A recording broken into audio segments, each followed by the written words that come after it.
पंजाब के अंदर कांग्रेस ने मरवाया 1 लाख नौजवान को।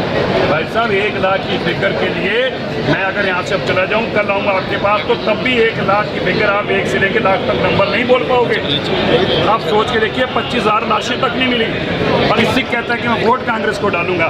मुझे लगता है या तो परमात्मा ने इसके मत मार दिया, किसान भाइयों से हाथ जोड़ कर आग्रह करता हूं। ये एक चुनाव के अंदर आप विरोध करो सबका, ये जो सिलेक्टिव विरोध है इससे आपका गलत मैसेज है। अब हमारे जैसे लोग आपकी हमदर्द करना चाहते हैं। मैं मानता हूँ किसानों की बहुत जायज़ मांग है कि कर्जा माफ़ होना चाहिए। नालायक से नालायक बच्चे की माँ से पूछो वो क्या कहती है, कह रही इस बार मेरा बेटा सबसे ज़्यादा नंबर लेके आएगा। मुझे एक देश में माँ ढूंढ के बता दो जो कहती है मेरा बेटा नालायक है। ये तो बिल्कुल नालायक। कौन कहता है नालायक को नालायक? अशोक तंवर को एक बार मौका मिला, उसने अपना घर बार सिरसा बना दिया, बोला भाई ये लोग हैं मेरे, धक्के मारो मुक्के मारो भगाओ भाई हूँ मैं अब यहाँ का। ये तो वहाँ से आते हैं वेकेशन पे छुट्टियों पे कि चलो गर्मियाँ हैं सिरसा जा आते हैं।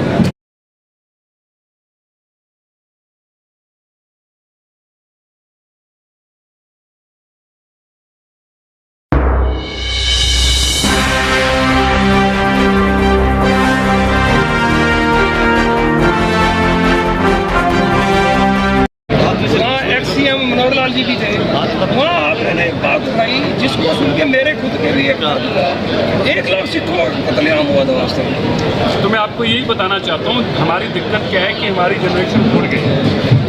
1 लाख पंजाब के नौजवानों को, मैं आपके टीवी चैनलों पे बता रहा हूँ, 1 लाख पंजाब के नौजवानों को आतंकवादी बनाकर पंजाब के अंदर कांग्रेस ने मरवाया 1 लाख नौजवान को। भाई साहब 1 लाख की फिगर के लिए मैं अगर यहाँ से अब चला जाऊँ, कल आऊँगा आपके पास तो तब भी 1 लाख की फिगर आप 1 से लेकर लाख तक नंबर नहीं बोल पाओगे।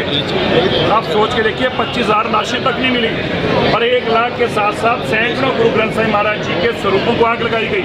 श्री दरबार साहब के अंदर जो पावन स्वरूप पेट पड़े थे उनके ऊपर गोलियां चलाई गई। और तो और अकाल तख्त साहब के जत्थेदार जो हमारे सबसे सिरमौर जत्थेदार हैं, जिनके मत्था टेकते हैं जाके मोदी जी भी और गृह मंत्री अमित शाह जी भी, ऐसे जत्थेदार को पुलिस ने उल्टा टांग कर उनको तशद्दुद दे देकर मारा और फिर टुकड़े टुकड़े करके उनके पानी में बहा दिया। ऐसी पार्टी कांग्रेस है। ये कांग्रेस खूनी कांग्रेस है। ये कांग्रेस सिखों की कातिल कांग्रेस है। ये कांग्रेस सिखों के पवित्र गुरुद्वारा साहब को गिराने वाली कांग्रेस है। और ये कांग्रेस सिखों के गुरु ग्रंथ साहिब महाराज के ऊपर गोलियां चलाने वाली कांग्रेस है। तोप और टैंकों के नीचे सिखों को कुचलने वाली कांग्रेस है। हजारों बेकसूर सिखों के घरों में टायर डालकर आग लगाने वाली कांग्रेस है। इसलिए जब मुझे को लगता है कि सिख कहता है कि मैं वोट कांग्रेस को डालूंगा, मुझे लगता है या तो परमात्मा ने इसके मत मार दिया या फिर परमात्मा इसकी मत मारने जा रहा है। वरना गुरु ग्रंथ साहिब महाराज जी को आग लगाने वाले लोग, गुरु ग्रंथ साहब को गोलियां चलाने वाले लोग, हम उसको वोट करेंगे। मंजिंदर जी, आप किसान आंदोलन से जुड़े रहे हैं और आपने बहुत बड़ा किसान आंदोलन खड़ा किया था। हमने बारीक से देखा आपकी बहुत महत्वपूर्ण भूमिका थी। किसान आंदोलन अब भी कुछ किसान, ज़्यादा किसान तो नहीं है, आपकी अपील भी बार बार आती है कि कुछ हो ज़्यादा हो। पहली बात है मैं किसान भाइयों से हाथ जोड़ कर आग्रह करता हूँ। ये एक चुनाव के अंदर आप विरोध करो सबका, ये जो सिलेक्टिव विरोध है इससे आपका गलत मैसेज है। अब हमारे जैसे लोग आपकी हमदर्द करना चाहते हैं। मैं मानता हूँ किसानों की बहुत जायज़ मांग है कि कर्जा माफ़ होना चाहिए, लेकिन कर्जे माफ़ी की बात तो भगवंत मान जी ने लिखित में दी है। और अगर कर्जा माफ़ी के लिए हमने संघर्ष करना है तो पहले तो भगवंत मान जी के खिलाफ करना पड़ेगा।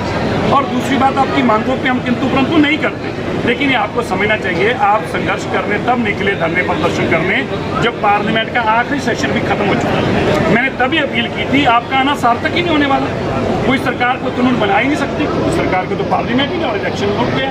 इसलिए आपकी मांगें भी हैं, उनको भी कदर करते हैं, सम्मान करते हैं, हम आपकी भावनाओं का भी सम्मान करते हैं। लेकिन इस तरह से एक पार्टी का विरोध करना, मैं तो उनको यही अपील करता हूँ, ये अच्छी बात है। मंजिंदर जी, आप लोग 400 पार का नारा लगा रहे हैं और ताकत नहीं लगा नहीं लगा रहे, जनता लोग लगा रहे हैं। लोग लगा रहे हैं। चलो लोग आप कह देते हैं भी लोग इस चीज़ की डिमांड कर रहे हैं भी भाजपा 400 पार करे। कांग्रेस नेता कहते हैं कि 200 को भी नहीं छू पाएंगे। ऐसा गलत थोड़ा कह रहे हैं वो, उनकी अपनी भावना तो यही रहेगी। देखिए नालायक से नालायक बच्चे की माँ से पूछो, वो क्या कहती है? कह रही इस बार मेरा बेटा सबसे ज़्यादा नंबर लेके आएगा। मुझे एक देश में माँ ढूंढ के बता दो जो कहती है मेरा बेटा नालायक है। ये तो बिल्कुल नालायक है। कौन कहता है नालायक को नालायक? हर माँ का सपना है मेरा बेटा मुख्यमंत्री प्रधानमंत्री बने, ऐसे उनका भी सपना है। विपक्ष ये कोई नई बात नहीं है। पिछली बार क्या कह रहा था? इनको 100 सीटें नहीं आएंगी। चलो अब 200 तो कह रहे हैं, वरना पिछली बार तो 100 ही कह रहे थे। अरे कम से कम हम इज्जत तो दे रहे हैं ना। पिछली बार तो इतनी बेइज्जती करके कहते थे इनकी 100 नहीं आएंगी, अब 200 तो मानते हैं, कोई बात नहीं। तो डबल ही तो करनी है।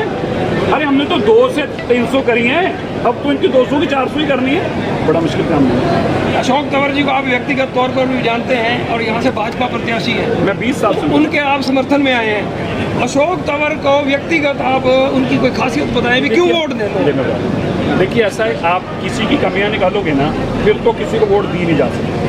अरे भगवान कह के ये तो परमात्मा का कि हमसे बड़ा कोई इसमें अवगुण नहीं है। लेकिन अब गुणों की बात अगर करोगे, शरीफ आदमी हर आदमी के लिए खड़ा होता है। रात को 2 बजे जगा लो उठकर चल पड़ता है, अपना फोन खुद उठाने वाला आदमी है। और क्या चाहिए कैंप? और दूसरी तरफ देखो, जिनको आपने वोट डालनी है वो तो वोट लेने के लिए दिल्ली से आए कि हम लेके आ जाएंगे। सोनिया को कह के आए कोई बात नहीं मैं लेके आ जाऊंगी वोट, कोई बात नहीं। कोई सिरसा है ही नहीं, कभी परिवार का वास्ता नहीं है। अशोक तंवर को एक बार मौका मिला, उसने अपना घर बार सिरसा बना दिया, बोला भाई ये लोग ही हैं मेरे, धक्के मारो मुक्के मारो भगाओ भाई हूँ मैं अभी यहाँ का।